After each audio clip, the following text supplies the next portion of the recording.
नमस्कार, tasty bite recipe या चॅनलमध्ये सर्वांचे खूप खूप स्वागत आहे। आज आपण आषाढ महिना स्पेशल 1 किलो मटनची मटन दम बिर्याणी बनवणार आहे। या पद्धतीने केलेली बिर्याणी तुम्ही एकदा खाल तर पुन्हा पुन्हा या पद्धतीने बिर्याणी बनवून खाल। ही बिर्याणी बनवत असताना आपण मटन शिजवण्यासाठी पाण्याचा वापर करणार नाही, अगदी दमवरतीच हे मटन शिजवून घेणार आहे। तसेच ही बिर्याणी आपण अगदी फ्रेश घरच्या मसाल्यामध्ये बनवणार आहे। अगदी मोकळा राईस या पद्धतीच्या बिर्याणीमध्ये तयार होतो। एकदा जर या पद्धतीची बिर्याणी तुम्ही खाल तर हॉटेलची बिर्याणी खाणं विसराल। चला तर आपण बिर्याणी बनवायला सुरुवात करूया। यासाठी इथे मी 1 किलो मटन स्वच्छ धुवून घेतलं आहे।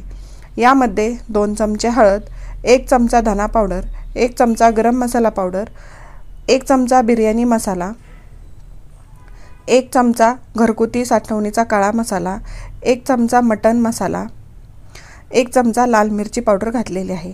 आता हे सर्व मसाले मटनमध्ये व्यवस्थित असं मिक्स करून घ्यायचे आहे। सर्व मटनच्या पीसला हे मसाले लागल असं आपल्याला सगळीकडे व्यवस्थित मिक्स करून घेतलेला आहे। तर मी आता यावरती झाकण ठेवून आपण दही फेटून घेऊया।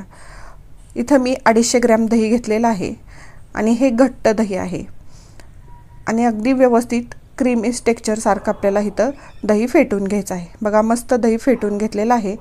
आता मसाले लावून ठेवलेल्या मटनमध्ये हे सर्व दही घालून घ्यायचं आहे आणि व्यवस्थित असं मटनमध्ये मिक्स करून घ्यायचं आहे। सगळ्या पीसला दही लागल असं आपल्याला मिक्स करायचं आहे। बघा, इथं दही मिक्स करून झालेलं आहे। आता यामध्ये मी 4 टीस्पून मीठ घातलेलं आहे आणि हे मीठही सगळ्या पीसला लागल असं व्यवस्थित मिक्स करायचं आहे आणि याच्यावरती झाकण ठेवून आपण अर्धा तास ठेवणार आहे। बघा, अर्ध्या तासानंतर यावरचं झाकण काढलेलं आहे आणि व्यवस्थित मिक्स केलं। आता यामध्ये 1 चमचा आल्याची पेस्ट, 1 चमचा लसूण पेस्ट, इथं 2 मीडियम साईजच्या टोमॅटोची मी जाडसर पेस्ट करून घेतलेली आहे ती घालणार आहे, किंवा बारीक चिरलेला टोमॅटोही घालू शकता।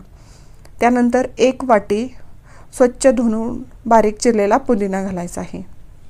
त्यानंतर 1 वाटी स्वच्छ धुवून बारीक चिरलेली कोथिंबीर घालायची आहे। हे घातल्यानंतर व्यवस्थित असं मिक्स करायचं आहे। बघा, तुम्ही पाहू शकता इथं मी मटनमध्ये हे सर्व व्यवस्थित मिक्स करून घेत आहे। अशाच नवनवीन रेसिपी पाहण्यासाठी टेस्टी बाईट रेसिपी या चॅनलवर तुम्ही नवीन असाल तर सबस्क्राईब करा।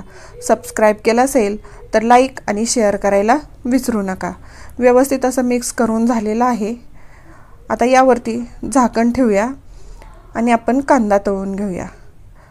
इथे मी 1 किलो मटनसाठी साधारणपणे 600 ते 700 ग्रॅम कांदा लागतो। इथं मी मीडियम साईजचे कांदे घेतलेले आहेत। हे कांदा पुढचा आणि मागचा कांद्याचा भाग कट करून 2 भागामध्ये कांदा कट केलेला आहे आणि अगदी पातळ इथं उभा कांदा कट करून घ्यायचा आहे। तुम्ही पाहू शकता अगदी इथं पातळ कांदा मी कट केलेला आहे। या पद्धतीने इथे मी सर्व कांदा कट करून घेतलेला आहे। गॅसवरती कढईमध्ये तेल कडकडीत गरम केलेलं आहे, त्यामध्ये आता कांदा घालून घेत आहे आणि तेलामध्ये कांदा व्यवस्थित असा मिक्स करून घ्यायचा आहे। अधूनमधून हलवत आपल्याला हा कांदा लालसर होईपर्यंत तळून घ्यायचा आहे। बघा, या पद्धतीने इथं आपला कांदा कलर बदलायला सुरुवात झालेली आहे। कांदा या स्टेजचा झाला की लगेच काढायचा आहे। यातलं तेल निथळून कांदा आपण प्लेटमध्ये काढून घेणार आहे। कांदा थोडासा जर लाल झाला तर तो आणखीन थंड होईपर्यंत त्याची भाजण्याची प्रोसेस चालू असते, यामुळे असा थोडासा पांढरा कांदा असतानाच आपल्याला काढायचा आहे। इथे सर्व कांदा माझा तळून झालेला आहे। यामध्ये घालण्यासाठी खडे मसाले 5 ते 6 तमालपत्र, 5 ते 6 हिरवी विलायची, 2 मसाला विलायची, मिरे 7 ते 8, लवंग 7 ते 8, 1 स्टार फूल आणि दालचिनी 5 ते 6 1 इंचाचे तुकडे घेतले आहेत। आता कांदा तळून जे तेल शिल्लक राहिलं आहे, हा गॅस बंद केलेला आहे। हे थोडंसं कोमट तेल असताना त्यामध्ये मी हे खडे मसाले घातलेले आहेत आणि ते तेल आहे ते 1 वाटी असावं आणि आता हे तेल आपण थंड होण्यासाठी ठेवूया। त्या या मटनमध्ये तळलेला सर्व कांदा घालायचा आहे। यानंतर मी यामध्ये 1 मीडियम साईजचा 4 भागामध्ये कट केलेला बटाटा घातलेला आहे, तो स्वच्छ धुवून घेतलेला आहे. 3 ते 4 हिरव्या मिरच्या घातलेल्या आहेत आणि हे मसाल्याचं तेल थंड झालेलं आहे तेही घालून घ्यायचं आहे. बटाटा घातल्यामुळे जरी मटनमध्ये एक्स्ट्राचं पाणी झालं तर हा बटाटा शोषून घेतो, यासाठी आपण मटनमध्ये बटाटा घातलेला आहे. आणि आता हे सर्व घातल्यानंतर व्यवस्थित असं मिक्स करून घ्यायचं आहे. बघा इथं तुम्ही पाहू शकता, व्यवस्थित मिक्स करून आता यावर झाकण ठेवून आपण 1 ते 1.5 तास मुरण्यासाठी ठेवणार आहे. इथे मी अख्खा बासमती तांदूळ 750 ग्रॅम घेतलेला आहे. आता हा तांदूळ एका मोठ्या भांड्यामध्ये घेऊन यामध्ये पाणी घालून साधारण 2 ते 3 पाण्याने आपल्याला हा तांदूळ स्वच्छ धुवून घ्यायचा आहे. बघा इथं मी तांदूळ धुवून घेतलेला आहे. आता या तांदळामध्ये तांदळाच्या वरती 1 ते 2 इंच पाणी राहील एवढं पाणी घालून आपण 20 मिनिट ते अर्धा तास भिजत ठेवणार आहे. ज्या पातेल्याने तांदूळ मोजून घेतला होता त्याच पातेल्याने एका मोठ्या पातेल्यामध्ये मी तर 3.5 पातेली पाणी घेतलं आहे आणि हे पाणी गॅसवरती गरम होण्यासाठी ठेवलेलं आहे. तर त्यामध्ये मी 4 चमचे मीठ, 5 ते 6 लवंगा, 5 ते 6 मिरे घातलेले आहेत आणि यावरती झाकण ठेवून या पाण्याला उकळी आणायची आहे.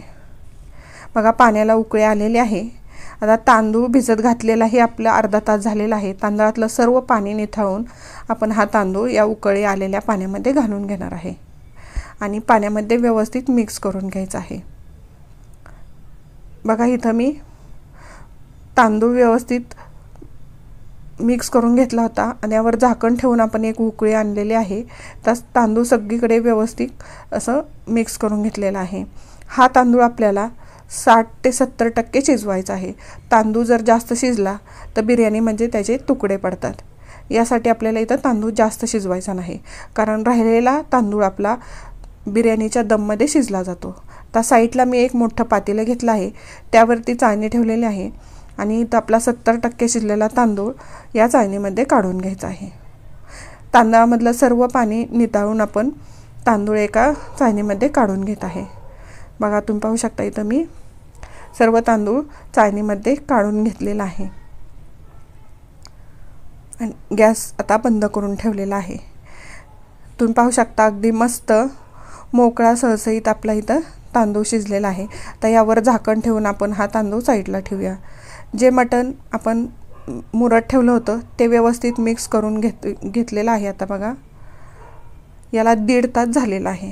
आता ज्या पातेल्यामध्ये मटण आपण बिर्याणी बनवणार आहे त्याच पातेल्यामध्ये हे मुरलेलं सर्व मटण घालून घ्यायचं आहे आणि व्यवस्थित असं सगळीकडे हे मटण पसरून घ्यायचं आहे आणि गॅसवरती झाकण ठेवून गॅसची फ्लेम लो ठेवून आपण साधारणपणे 15 मिनिट ठेवणार आहे. 15 मिनिटानंतर तुम्ही पाहू शकता मस्त असं याला मसाल्याचं आणि मिठाचं पाणी या मटणला सुटलेलं आहे. यामध्ये आपण 1 थेंबही पाणी घातलेलं नाही. बघा इथं तुम्ही पाहू शकता गॅसची फ्लेम हे करत असताना आपण लोच ठेवली होती. आता हे पातेलं मी खाली घेतलेलं आहे गॅसवरून आणि असं व्यवस्थित सगळीकडे मटणचा लेअर द्यायचा आहे पातेल्यामध्ये आणि आता आपण यामध्ये तांदळाचे लेअर लावून घेणार आहे. व्यवस्थित असं मटण सगळीकडे पसरून घेतलेलं आहे. आता जो आपण तांदूळ शिजवून घेतला होता त्यातला अर्धा तांदूळ आता मी घालून घेत आहे. तुम्ही पाहू शकता अगदी मस्त सुट्टा आपला इथं तांदूळ झालेला आहे. हलक्या हाताने तांदळाचा लेअर देऊन घ्यायचा आहे. बघा इथं व्यवस्थित असा तांदूळ सगळीकडे पातेल्यामध्ये मी पसरून हलका लेअर तांदळाचा दिलेला आहे. एका वाटीमध्ये 1 चमचा पाणी घेऊन त्यामध्ये चिमूटभर हिरवा कलर घातलेला आहे. पाण्यामध्ये मिक्स करून या तांदळावरती आपण घालून घेणार आहे. कलर घालणं ऑप्शन आहे. जर तुम्हाला आवडत नसेल कलर तर नाही घातला तरी चालेल.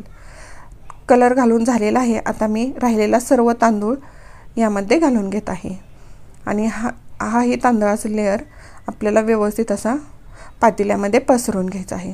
आता पुन्हा मी दुसऱ्या वाटीमध्ये 1 चमचा पाणी घेऊन त्यामध्ये ऑरेंज कलर घातलेला आहे आणि तोही आपण असा तांदळावरती वरून घालून घ्यायचा आहे. आता अर्धी वाटी दुधामध्ये मी थोडंसं केशर अर्धा तास भिजत ठेवलं होतं. हे केशरचं दूधही वरून आपल्याला घालायचं आहे. केशरमुळे मस्त असा बिर्याणीला आपल्या वास येतो आणि टेस्टही छान लागते. केशरचं दूध घातल्यानंतर साजूक तूप आपल्याला साधारण 7 ते 8 चमचे घालून घ्यायचं आहे। एकाच जागेवरती तूप न घालता व्यवस्थित असं सगळीकडे पसरून आपल्याला हे तूप घालायचं आहे। बघा इथं व्यवस्थित सगळीकडे पसरून मी तूप घालून घेतलेलं आहे। आता जी चपातीची कणिक असते ती पातेल्याच्या कडेला अगदी व्यवस्थित अशी सगळीकडून मी लावून घेतलेली आहे। तुम्ही पाहू शकता पूर्ण पातेल्याला कणिक लावून झालेली आहे। अगदी मस्त लेअरही आपला बिर्याणीला देऊन झालेला आहे। आता या पातेल्यावर बसल असं झाकण आपल्याला ठेवून घ्यायचं आहे आणि सगळीकडून व्यवस्थित असं हे झाकण पॅक करायचं आहे। यातला आपला दम बाहेर जाऊन द्यायचा नाही। गॅसवरती मी एक तवा ठेवलेला आहे आणि तव्यावरती हे पातेलं ठेवायचं आहे। गॅसवरती कंपल्सरी तवा ठेवणं गरजेचंच आहे, कारण तवा ठेवल्यामुळे बिर्याणी खाली लागत नाही। आणि त्यावरती हे पातेलं ठेवलं आहे। गॅसची फ्लेम फुल करून आपण 2 ते 3 मिनिट ठेवणार आहे।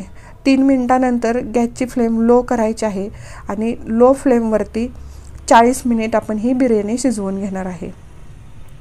40 मिनिटानंतर गॅसची फ्लेम बंद करायची आहे आणि झाकण पातेल्याचं न उघडता 40 मिनिट आपल्याला वाफेवरच हे मटण शिजून द्यायचं आहे। बघा 40 मिनिटं झालेली आहेत आणि गॅस बंद करूनही 40 मिनिटं झालेली आहेत। आता आपण या पातेल्याचं झाकण काढूया। कणिक साईडला लावलेले असल्यामुळे झाकण घट्ट बसलेलं आहे। चाकूच्या साहाय्याने मी हे झाकण काढलेलं आहे। बघा तुम्ही पाहू शकता मस्त असा वास या बिर्याणीचा सुटलेला आहे। आता ही बिर्याणी शिजली आहे किंवा यातलं पाणी सगळं आटलं आहे का हे चेक करण्यासाठी इथं मी 1 चमचा घातला आणि तो अगदी क्लिअर चमचा आलेला आहे, म्हणजे आपलं मस्त बिर्याणी शिजलेली आहे आणि यामध्ये पाणीही राहिलं नाही। तुम्ही पाहू शकता अगदी मस्त मोकळा सळसळीत आपला इथं राईसही झालेला आहे। आता हा राईस अगदी हलक्या हाताने एका साईडला असं करून घ्यायचा आहे, म्हणजे हा राईस रिकामाही राहतो, चिटकतही नाही। तुम्ही पाहू शकता अगदी हलक्या हाताने मी हा राईस सुट्टा करून घेत आहे। बघा अगदी मस्त मोकळा सळसळीत आपला इथं राईस तयार झालेला आहे। आता यातला मटणचा दम आहे ते आपण एका प्लेटमध्ये काढूया। बघा इथं मी एका प्लेटमध्ये मटणचा दम काढून घेत आहे। मस्त असा भन्नाट वास या बिर्याणीचा येत आहे। इथं प्लेटमध्ये दम काढून घेतलेला आहे। आता यातलं मी पीस शिजला आहे का तुम्हाला दाखवते। तुम्ही पाहू शकता अगदी मस्त मऊ असा असा आपला इथं पीस शिजलेला आहे। बघा पाणी न घालताही अगदी मस्त आपला इथं मटण शिजलेलं आहे। आणि बघा तुम्हाला इथं मी दाखवते खाली पातेल्याला ही बिर्याणी आपली अजिबात लागलेली नाही। यासाठी आपल्याला तवा ठेवणं पातेल्याच्या अगोदर गॅसवरती गरजेचं आहे। पाहता क्षणी खावीशी वाटणारी, खाल्ल्यानंतर चव विसरणार नाही अशी आपली मटण दम बिर्याणी तयार झालेली आहे। ही बिर्याणी खाल्ल्यानंतर तुम्ही हॉटेलची बिर्याणी खाणं विसरून जाल। चॅनलवर तुम्ही नवीन असाल तर सबस्क्राईब करायला विसरू नका। या आषाढ महिन्यामध्ये या पद्धतीची बिर्याणी नक्की करून पहा। खूप टेस्टी बिर्याणी या पद्धतीने तयार होते। बघा राईसही आपला अगदी मस्त असा मोकळा झालेला आहे। Thank you.